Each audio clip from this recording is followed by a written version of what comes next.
So we're going to have two speakers tonight. And there's three types of people in this world. There's those who can count, those who can't. So we're going to go ahead and start with our Mr. Where are we at here? Mr. Roy Sparks. Just met him here a month or two ago. He's got amazing stories. Come on up, Roy.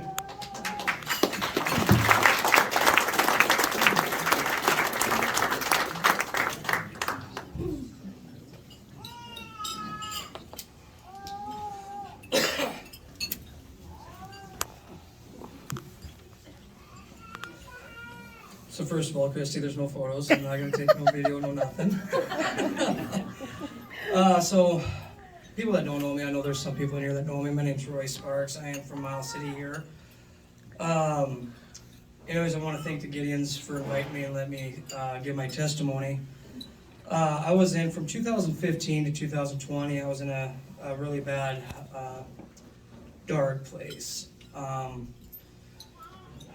How do I say this? Methamphetamine, alcohol, everything, you name it, did it. And anyways, I hated myself. I hated each person I would see around me. Really bad place. In 2016, I lost my kids. The state took them. And anyways, I cared, but I just didn't do anything about it. I just kept on do the drugs and do everything to escape reality. And anyways, in 2019, I finally decided to go try treatment. So anyways, I get a bus all the way to Butte. And anyways, I get to the MCDC there. And what is it, 2-3 hours later, I'm surrounded with the Sheriff's Department, Butte Police Department, everything. And, because I had warrants, I had felony warrants all the way from Butte to Miles City, Montana, all the way along down the interstate. And so anyways, they come and they get me. And anyways, the Montana State Prison Transport van came and got me. And actually stayed 9 or 10 days there in the jail. And anyways, the guards came and they got me, the Montana State Prison guards, all this stuff, transport. And I asked them, I said, where am I going? They go, well, you're going to the Glendive Regional Prison. Holy smokes, where the heck have I been? You know, I didn't even go to court. I didn't know anything about this. And so anyways, they load me up. With all these other inmates that are going to that regional prison. And going down the interstate, just like you're just tied in there with everybody, shoulder to shoulder, you can't move, you can't do nothing, the stench, the smell, I will never forget that. And anyways, we get to Miles City, and I see the first exit. Now you're looking, you got a 5" by 5" little piece of glass that you get to look out of. You got one on each side of the van, and they're about 4 to 5 inch. So you know, to look at. And I see Miles City coming up, and I see the signs, and all this, and I'm like, oh man, I'm really going, because here we go, we passed the first exit. And anyways, all of a sudden we're slowing down, and now we're taking the second exit. And I'm like, well, we must be going for gas or anything, And so anyways, we take it, go on the off ramp, go down, and I'm looking, and now you're shackled up, and I'm looking at this little 5 by 5 glass, and there goes Town Pump. Holy smokes, where are we going, We keep going down by the McDonald's, past Little Caesars, but now we're taking a left. We're taking a left down between Albertsons and Albertsons Stedman's. Okay, now we're taking a left through there. And I'm thinking to myself, well, maybe they gotta turn around. Maybe they just missed the gas pump. I don't know. And so anyways, we keep going down, and now we're going through that field by the college. And I'm looking, and I'm like, what the heck? This ain't, something's not right. So I keep going down, and now we come up to the stop sign where Highland Park School is, and the church is right there. and then we come to a stop. And I look back, and I'm looking out this little window. And of course, I don't have it. They don't tell you the time. They don't tell you anything. And I see these kids coming out. Now I'm gonna get emotional. Anyways, I see my my youngest boy. Now he would be 8 at the time. 8-year-old coming out. And when you're in a transport van like that with these big old guys and they don't care, you got murderers, rapists, you got anything, you name it, you got them. And you don't tear up. But I broke. I looked and I seen him come running out in that field with all these kids. And that was the most hardest thing I've ever seen. And I turned around and I looked down and I got just tears rolling down. And this guy from Columbia, he was in there. He was for selling cocaine and everything. And he looked at me and he said, he goes, "You got kids?" I said, "Yeah, I do." And he goes, "Well, let this begin your treatment." And it just still didn't. It's still, just seeing your son that you haven't seen for 3 years, 4 years, give or take, about 4 years, something like 3 years, 3 or 4 years. And anyways, the tears just rolling down. It's like, man, I can't do this here. So anyways, we keep driving and everything. And all of a sudden, now I look back and I see where their home is. I see where their house is, where they're staying at. Okay? I see their vehicle, or see a vehicle where they're staying at. I see their, my 8-year-old's toys out there in the yard, everything. So why is this van going through this residential, this Montana prison transport van, plus the one behind you, because it has to carry all your personal belongings and everything, going through all this residential? So I see their home where they're staying at, and I break down again. And we keep going. Now we're going over the tracks where Deluxe Motors is. And I'm like, I don't even understand what the heck is going on here. And of course I can't, because I'm so twisted up in my mind. Emotions, feelings, tears. I mean, I got everything going through. And we come up by the city water department there to come to a stop sign, go to a main street, and then all of a sudden now we're taking a right.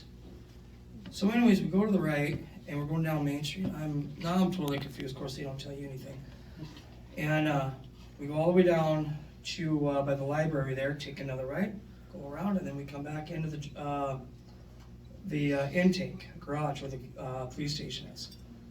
So we go in there, and then of course they got a pound on those doors, those vans, and they tell me, they go, "Sparks, get out."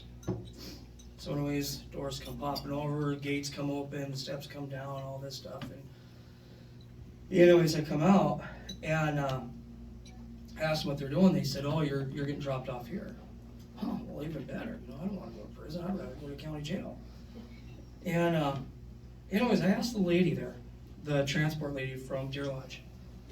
I asked her, I said, "Why did you guys go, instead of coming through residential, taking that first exit in Miles City, or taking the second exit going down Haynes Avenue, take a left on Main and come straight down Main, why did you guys go through this residential and everything?" And her exact words were, "Because that's where the GPS showed us to go." Now, if you guys I don't know, I used to think about it, but I don't anymore, because I know God has a plan for me. And that's where what that guy from Columbia said is where everything started. I was in jail here, actually I was in and out of jail for like 2 years. Here I was about 3 to 4 months. And it was like the first Sunday they come in and they said, "If you want to go to church, or does anybody want to go to church?" And they gather up everything and you go into the gym there. And that's where the Gideons come in. I had no idea what the Gideons did, what they were about, anything. I just said, "Yeah, I'll go." And I don't know where that gentleman's at, Roy or Curtis, I believe.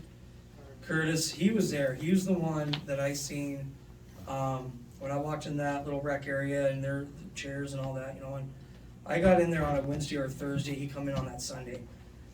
And he was telling, he's from the Gideons and this, and, he was reading through the Bible and all that. And he goes, "Does anybody want a Bible?" So I raised my hand, And this is what he gave me. This is what he gave me, and I still have it to this day. Because I still read it, because it reminds me of where I was at, where I'm at today, and what God has done for me, and what the Gideons have done for me. And anyhow, and then I think it was the next Sunday, he come along, I think it was only 2 Sundays, and then that's when COVID hit. When you're in jail, you don't know what is COVID, you got, it's just, everything's the same. Same minute, same second, same day, same everything. So I only seen that gentleman twice, I believe, and I didn't open this Bible for at least probably a month. And I put it under my pillow, every night, or actually sat under my pillow for about 30, 35 days. And I finally opened it up and I read Revelations. I don't know why I opened it up. I don't know why, I don't know. I don't care, because I opened and I started reading it, because it gave me from, I'm still learning. And anyways, after reading the Revelations, then I went to Matthew. And something stuck out to me in Matthew. It says, clear eyes, clear mind.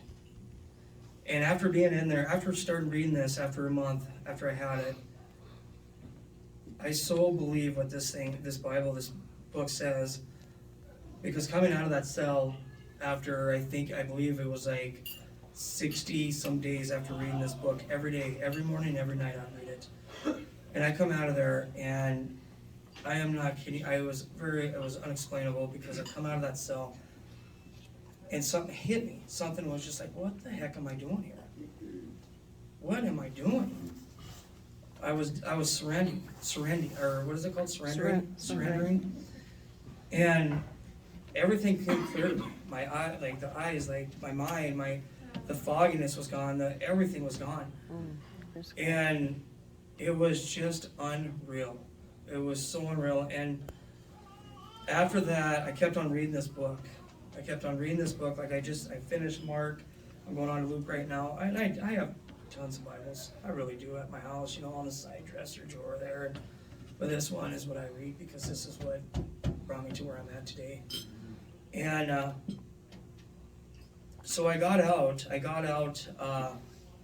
what was it, May 19th of 2020 is when I got out. And my mom and I got out on a Thursday or Friday, and we found our home, which I call, you guys call church, I call it home, it's our home. And from what the Gideons have done for me and what this book has done for me, where I'm at today is I have all my kids back. Yay. I have all of them living under one roof. I just got full custody of my youngest. He was in a bad place. Drugs, alcohol, everything. And when it says, if you, the truth shall set you free, that is the honest to God truth. That is, and I think the man upstairs, each and every moment, I talk to him every morning, I talk to him every night, I talk to him throughout the day. I drive truck, and you don't know how many conversations and what type of conversations I get with him, But I do, and I never thought I was going to get married. I'm actually going to be getting married right here in this spot, less than 6 weeks. Hey! And that's Nicole right over there, my fiance. And Nicole, stand up. She has been an inspiration of my life. My parents, which is right next to her, they have never gave up on me during my drug days, my dark days, everything. But this right here is, I truly believe, is what started my journey in finding God and finding, knowing what life is about, and knowing just to have Him with you. And it is just unreal, unbelievable.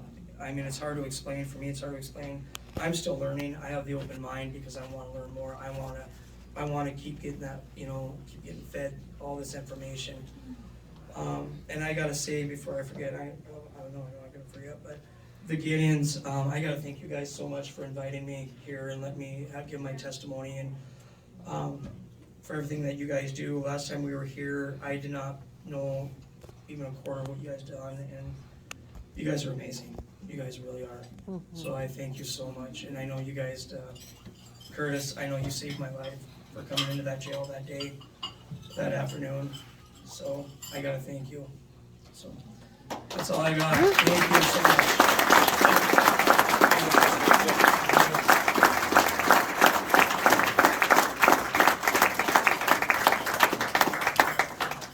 That's pretty powerful.